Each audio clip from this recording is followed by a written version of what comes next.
First light in Tel Aviv on the day that 2 years of waiting ended for Israel.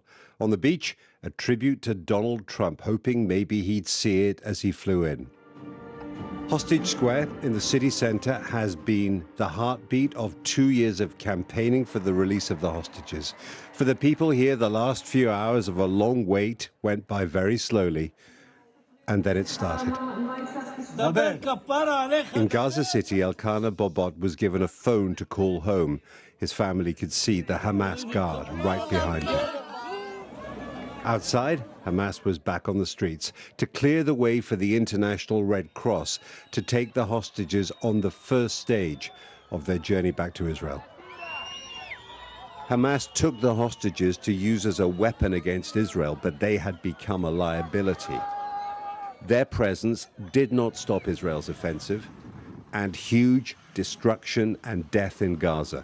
The war could not end until the hostages were free. 50 miles north in Tel Aviv's Hostage Square, the tension broke. The news that they were on the move out of Gaza and away from Hamas was enough. It was a moment of release for the people waiting and watching, as well as for the men being driven out of Gaza. The crowd followed every moment on a big screen. The first 7 hostages are now out. There's a real sense of expectation. They're expecting the next batch in about an hour. The International Red Cross handed the hostages over to the Israeli military, the IDF. Lishai Miran was watching on TV. It was her husband Omri, a 48-year-old father of 2 from Kibbutz Nachal Oz. Then the family and friends of Matan Angrest, a 22-year-old soldier, saw him. Hostages previously released say he was badly hurt by Hamas during violent interrogations. And then they were back in Israel. 25-year-old Matan Zangauka was reunited with his mother, Einav. My hero, she said. A quarter of the 400 residents of their kibbutz near Oz were killed or taken hostage on the 7th of October.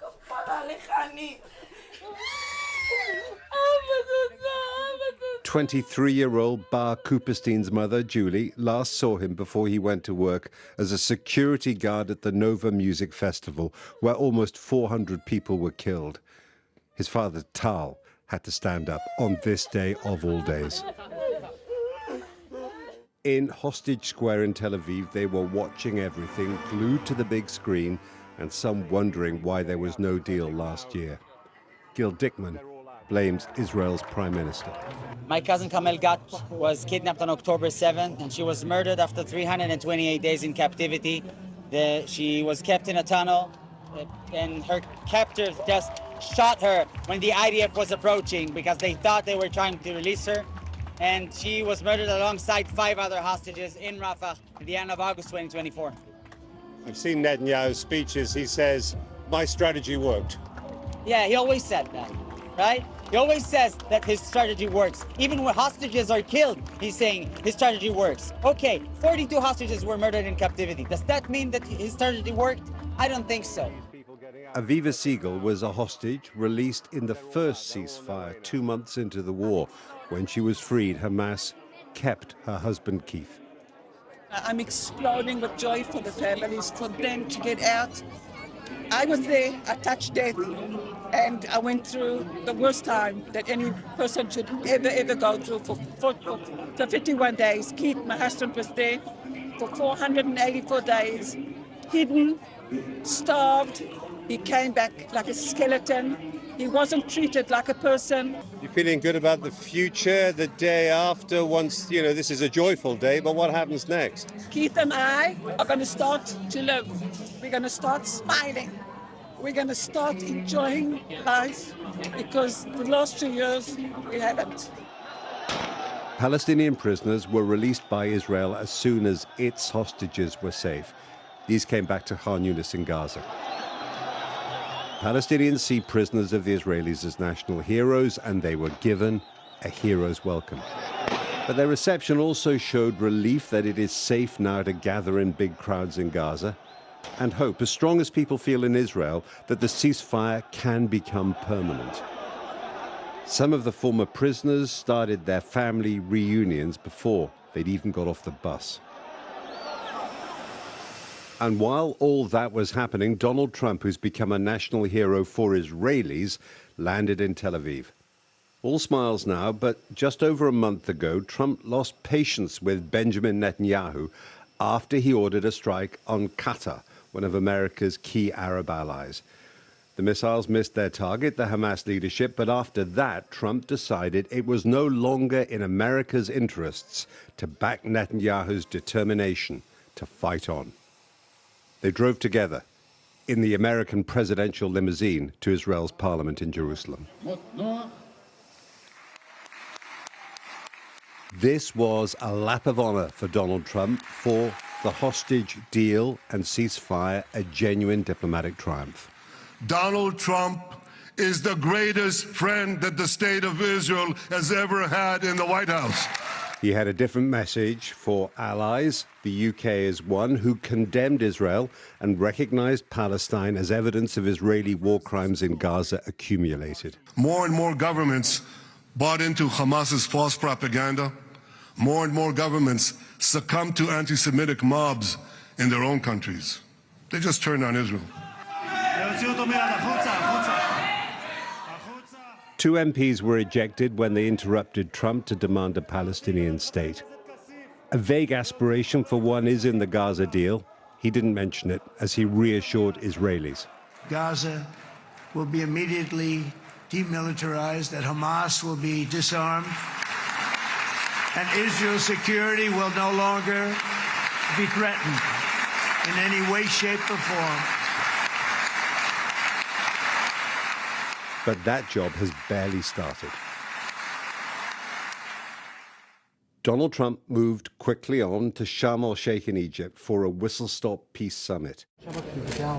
The Gaza deal was a joint effort. Many of the leaders who came to Sharm had vital roles. But it is a ceasefire and exchange of hostages for prisoners. It is not peace. Hours after Israel's hostages were reunited with their families, a few hundred people stayed in their square in Tel Aviv. The yellow ribbons, symbols of return, were still there, and the people seemed reluctant to let go of a momentous day. There was hope here today in this square, and joy, and the same for Palestinians in Gaza and the West Bank who are fed up with war. But this is a conflict with very deep roots, and relief will collide with reality. Jeremy Bowen, BBC News, Tel Aviv. They arrived hours early and counted the minutes, not yet daring to hope. The speed of this deal meant the list of releases was still being finalized last night. Emotions uncertain. Families kept their eyes fixed on the road. Aida was waiting for her brother, Murad Abu Rob, in prison for the past 20 years. I don't know how he looks like yesterday. I went shopping for him. He's a big guy. He used to be a big guy, you know. So I tried to figure out what size should I take for him, you know. I don't know if it's gonna fit him today or not. I don't know. 88 prisoners were released back to the West Bank and East Jerusalem today, boarding the bus as prisoners, emerging as brothers, fathers and sons. Israel insisted there be no celebrations or victory parades, but for these last few meters of their journey, they were carried as national heroes, eyes wet, before collapsing into a familiar pair of arms. This is the reward Hamas is offering Palestinians in return for 2 years of war. The unspoken question, here and in Gaza, was it worth the price? The release of these prisoners marks the end of the first phase of this deal. Beyond this, little is agreed. Details, timetables, deep ideological disputes, all have to be resolved. But Murad wasn't among them. Aida, inconsolable, We discovered Murad's name, once slated for release, had been moved to a list of deportees. They kidnapped my brother. They kidnapped them. Our colleagues in Gaza looked for Murad among the 1,700 faces released there today. It's still not clear where he is. Many of those freed in Khan Yunis have been held without trial since early in the war. Hanging from the window as his bus inched through cheering crowds, Ibrahim Sahlul shared his delight. I can't believe I'm coming home. This is the first time I've seen the sky without a fence. I salute all the fighters.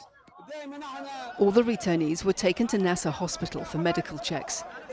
Mohammed al-Bakri, imprisoned since March last year, accused Israel of torture.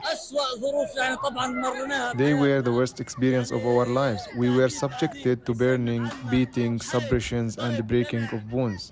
Our bodies bear the marks. This prisoner exchange has also showcased Hamas's continued control in Gaza. Today, footage emerged of Hamas fighters appearing to execute members of a rival armed clan. The 7th of October attacks, planned by a man Israel freed in a previous exchange, began this war. Ending it means Hamas now giving up its power and weapons. Lucy Williamson, BBC News, Ramallah.